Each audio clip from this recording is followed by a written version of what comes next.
Hi, thank you so much for joining me. This is Mrs. M, and if you haven't, make sure you subscribe below. That way you receive all the information on how to build a six-figure cleaning business.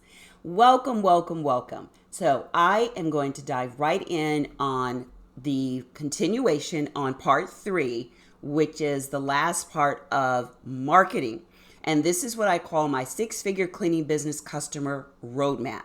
And if you look at the other 2 videos, which are the 2 that are before this one, it will actually go into the first part, which I talked about customer attraction, how you attract your customers. And I went into various ways that you're going to attract your customer. So make sure you look at that previous video. And then the one that was on part 2 talked about customer acquisition. How do you acquire your customers? Now, the goal of the attraction is to get your foot in the door to do the walkthrough. Now, once you've gotten there, you're doing your walkthrough. This is you doing your walkthrough. Now you're there with your customer, your prospect, your potential customer. And the goal is to close the sale. And I went into several ways that you're going to make sure that you close the sale. And closing the sale means now they've signed the contract on the dotted line. And now you have them as a customer. Now what do? You wanted to get them, you've gotten them. Now what do you do to retain them? One of the most important things is your customer's experience from the very first moment they've become your customer. So some of the things you want to do for customer retention is, number 1, have a contact information where they can contact whoever is in charge of the relations of the customer. So customer relations, who is ever in charge of your customer relations. And more than likely it's you if you're a business owner and you have a small cleaning business. And even if you've gotten 6 figures, you may have it where it's just 1 or 2 people on your staff and the rest are the actual frontline cleaners because you want to reduce your overhead, which I totally get. No need to have a lot of overhead in a large office. It makes absolutely no sense when you can be implementing that savings into your equipment, supplies, and your, just reducing your overhead so that you have more profit. All of that in putting it back in the business is your goal. So with customer retention, the very first thing you want to implement is a line of communication from your customer to you.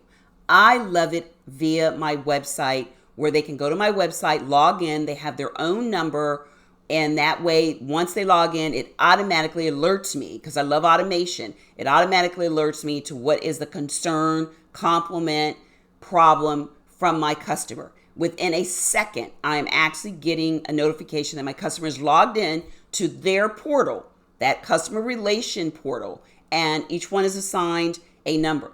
So if I back up, I like to do what I call a customer onboarding. That means I let them know what to expect when they first sign up. It's normally a little bit in the contract, but I go into more of that once they've signed up. So I have a customer onboarding process. I go into all the information with them, what to expect, what they need to do if there's any concerns, what we're going to do to make sure reduce their concerns. So already we're off to a great start.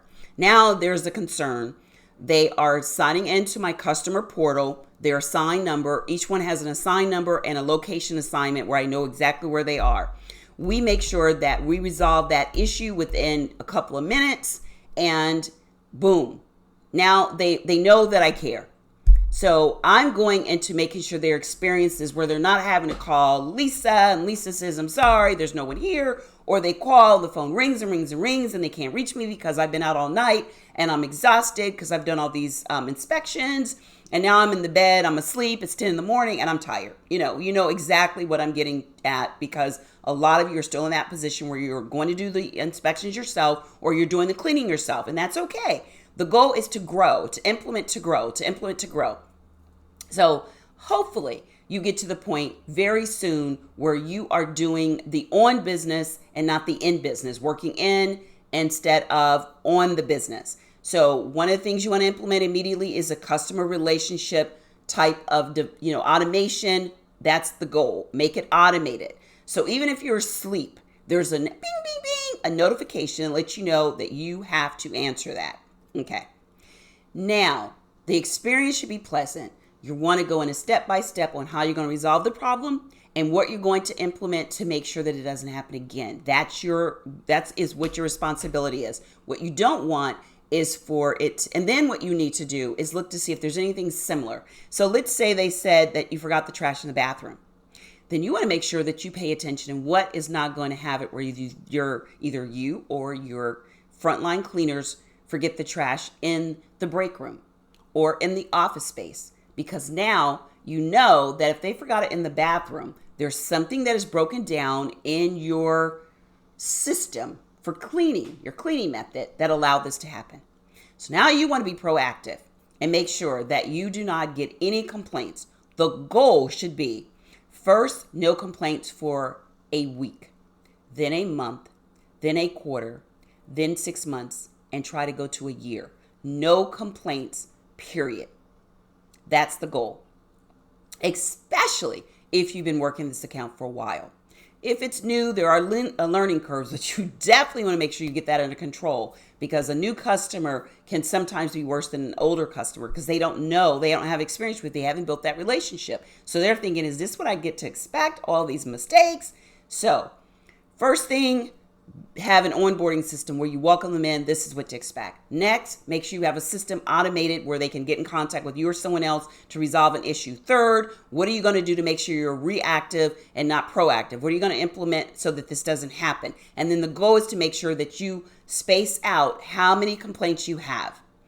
If you are successful at doing these things and having a successful onboarding process, which if you're interested, you can learn my onboarding process for customer retention and having a great customer experience, what I actually use to scale my business. The third one, I was able to do 3 six-figure cleaning businesses from scratch. And what I mean by scratch, I did not get any loans. I self-funded. I mean, I cleaned, put the money back in. I started out doing the cleaning myself, and I did that 3 times just to make sure. The first time wasn't a fluke. The second time, maybe I got lucky.